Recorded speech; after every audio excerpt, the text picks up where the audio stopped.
இன்னைக்கு நம்ம ஸ்குட் கேம் சீரிஸை பத்தின யாருக்கும் தெரியாத சில இன்ட்ரெஸ்டிங் ஃபேக்ட்ஸை பத்தி தான் இன்னைக்கு நம்ம மொத்தமா டிஸ்கஸ் பண்ண போறோம். இப்போ ரீசெண்டா ரிலீஸ் ஆன ஸ்குட் கேம் சீசன் 3க்கான ட்ரைலருமே ஃபுல்லா பிரேக் டவுன் பண்ணி நம்ம சேனல்ல ஆல்ரெடி அப்லோட் பண்ணிட்டோம். பிரேக் டவுன் பார்க்காதவங்க மறக்காம செக் பண்ணி பாருங்க. எனிவேஸ் அப்படியே நம்ம சேனலுக்கு சப்ஸ்கிரைப் தட்டி விட்டுருங்க. வீடியோவை கிக் ஆஃப் பண்ணிடலாம். ஸ்குட் கேம் சீரிஸ்ல சீசன் 1ல 5வது எபிசோட்ல ஒரு சீன்ல இது மாதிரி என்ன ஷாங்க்னு கூப்பிடுங்க அப்படின்னு ஒருத்தர் கிட்ட சொல்ற மாதிரி ஒரு சீக்வன்ஸை காட்டியிருப்பாங்க. அவர் சொன்ன அந்த ஒரு டயலாக்கு பின்னாடி ஒரு பெரிய வரலாறே இருக்கு. கொரியால மத்தவங்களை ஏஜ் ஜெண்டரை வச்சு மத்தவங்களை இழிவுபடுத்தாம அவங்களை அழைக்கிறதுக்கு கொரியால மக்கள் ஒரு சில மரியாதையான வார்த்தைகளை பயன்படுத்திட்டு வந்துட்டு இருக்காங்க. மோஸ்ட்லி கொரியன் மக்கள் எல்லாருமே ஒரே ஏஜ்ல இருந்து க்ளோஸான ஃப்ரெண்ட்ஸா இருந்தாலுமே ஒருத்தர் மாத்தி அவங்களோட பேர் சொல்லி கூப்பிட்டுக்க மாட்டாங்களாம். உதாரணத்துக்கு சொல்லணும்னா ஒரு அண்ணனையோ ஒரு அக்காவையோ தம்பியோ தங்கச்சியோ அழைக்கிறதுக்கு அவங்களோட பேர் சொல்லி அழைக்காம அவங்க பயன்படுத்துற ஒரு சில முக்கியமான வார்த்தைகள் சொல்லி தான் அழைப்பாங்களாம். ஆனா நமக்கு அந்த கேரக்டரை பார்த்தா தான் இவங்க யாரை அழைக்கிறாங்கன்றதே நம்மளால புரிஞ்சுக்க முடியும். அதை இந்த சீக்வன்ஸ்ல ரொம்ப அழகாவே காட்டியிருப்பாங்க. இந்த சீக்வன்ஸ்ல அவர் இது மாதிரி என்ன ஷாங்க்னு கூப்பிடுங்கன்னு சொல்லியிருப்பாரு. அவர் சொன்ன அந்த வார்த்தைக்கான அர்த்தம் என்னன்னா, கொரியன்ல அண்ணனோ தம்பியோ இது மாதிரி எந்த உறவுமே இல்லாம ஒருத்தர் உங்ககிட்ட என்ன ஷாங்க்னு கூப்பிடுங்கன்னு சொன்னார்னா கூட பிறந்த அண்ணன் தம்பியை விட உங்களை பெருசா நினைக்கிறது தான் இந்த வார்த்தைக்கான அர்த்தம். இது மாதிரி இன்னொரு சீக்வன்ஸ்ல நம்ம ஜீகன் செபயோக்கு கிட்ட உன்னோட பேர் உனக்கு பொருத்தமா இல்ல அப்படின்னு அவகிட்ட சொல்லியிருப்பாரு. ஜீகன் இது மாதிரி எதுக்காக அவகிட்ட உன்னோட பேர் உனக்கு பொருத்தமா இல்லன்றதை எதுக்காக அவகிட்ட சொன்னாருன்றத சீரிஸ்ல தெளிவா சொல்லியிருக்க மாட்டாங்க. ஜீகன் இது மாதிரி சொன்ன வார்த்தைக்கு பின்னாடியும் ஒரு காரணம் இருக்கு.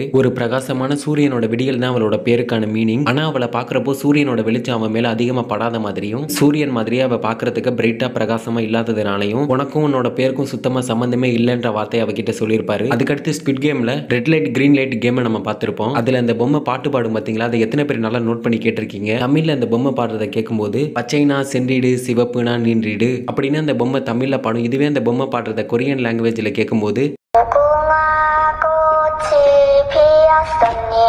அப்படின்னு இந்த பொம்மை கொரியன் லாங்குவேஜ்ல பாடும். கொரியன் லாங்குவேஜ்ல இந்த வார்த்தைக்கான மீனிங் என்னன்னா ஹபிஸ்கஸ் ஃப்ளவர் ஹேஸ் ப்ளூம்டு அப்படின்றது தான் இந்த வார்த்தைக்கான மீனிங். அதாவது தமிழ்ல செம்பருத்தி பூ மலர்ந்துருச்சு அப்படின்றது தான் இந்த வார்த்தைக்கான தமிழ் அர்த்தம். இந்த சீரிஸ்க்கும் அந்த சீரிஸ்ல நடக்கிற அந்த கேமுக்கும் சம்பந்தமே இல்லாத இந்த வார்த்தையை எதுக்காக சீரிஸ்குள்ள கொண்டு வந்தாங்க அப்படின்னு நீங்க யோசிச்சீங்கன்னா இந்த வார்த்தைக்கு பின்னாடியுமே கொரியாவோட ஒரு முக்கியமான வரலாறு இருக்கு. அது என்னன்னா சவுத் கொரியாவோட நேஷனல் ஃப்ளவர்னா அது முக்குவா தான். அதாவது தமிழ்ல செம்பருத்தி பூ தான் சவுத் கொரியாவோட நேஷனல் ஃப்ளவரா இருக்கு. இந்த செம்பருத்தி பூ அவங்க நாட்டோட நல்ல உன்னதமான மனசையும் அவங்களோட போராட்டத்தையும் விடாமுயற்சியையும் குறிக்குது. ஸ்குட் கேம் சீரிஸ் இப்போதைக்கு பல நாடுகள் மட்டும் இல்லாம உலகம் ஃபுல்லா ஃபேமஸா இருக்கிறதுனால இந்த சீரிஸ்ல வரக்கூடிய இந்த பாட்டு மூலமா அவங்க நாட்டுல உள்ள ஒரு சில நல்ல விஷயங்களை மத்த உலக நாடுகள்ல இருந்து இந்த சீரிஸை பாக்குறவங்க கிட்ட இதை ரொம்ப அழகாவே சொல்லியிருக்காங்க. ஸ்குட் கேம் சீரிஸ்ல பிளேயர்ஸ் எப்படி செலக்ட் பண்ணப்படுறாங்களோ அது மாதிரி தான் அந்த சீரிஸ்ல மாஸ்க் போட்டுட்டு இருக்க கார்ட்ஸும் செலக்ட் பண்ணப்படுறாங்கன்னு ஒரு தியரி இருக்கு. இதை இன்னும் புரியுற மாதிரி விளக்கமா சொல்லணும்னா இந்த கேம்ல இருக்க பிளேயர்ஸ் எல்லாருமே ஒருத்தவங்களுக்கு மத்தவங்களையோ அங்க இருக்க மத்த பிளேயர்ஸையோ அடையாளம் தெரியாது. ஏன்னா இந்த கேம்ல இருக்க பிளேயர்ஸ் எல்லாருமே ரேண்டமா தேர்ந்தெடுக்கப்பட்டு வந்தவங்க. இது மாதிரி தான் அந்த கார்ட்ஸுக்கும் ஒருத்தவங்க இன்னொருத்தவங்களோட அடையாளம் தெரியாது. எல்லாருமே மேல் இடத்துல இருந்து வர ஆர்டர்ஸை கேட்டு ஃபாலோ பண்ற மாதிரி தான் காட்டியிருப்பாங்க. இது மட்டும் இல்லாம இந்த கேமுக்குள்ள ஏகப்பட்ட கார்ட்ஸ் இருப்பாங்க. இவ்வளவு கார்ட்ஸும் எங்க இருந்து வந்து மேல் இடத்துல இருந்து வர ஆர்டர்ஸ் மட்டும் கேட்டு வேலை செஞ்சுட்டு இருப்பாங்க. எப்படி அந்த பிளேயர்ஸ் செலக்ட் ஆகி இந்த கேமுக்குள்ள வந்த மாதிரி மக்களுக்கு நடுவுல ரேண்டமா ஒருத்தரை செலக்ட் பண்ணி அவங்களும் இந்த கேமுக்குள்ள கார்ட்ஸா வந்திருக்கலாம்னு ஒரு தியரி இருக்கு. இந்த சீரிஸோட ஸ்டார்டிங்ல ஜீகன் சோகமா சப்வேல உட்கார்ந்துட்டு இருக்கும்போது சேல்ஸ்மேன் வந்து அவர்கிட்ட இது மாதிரி நம்ம ஒரு கேம் விளையாடலாம், இந்த கேம்ல நான் ஜெயிச்சா நான் உங்களை அடிப்பேன், இதுவே நீங்க ஜெயிச்சா நான் உங்களுக்கு பணம் கொடுப்பேன்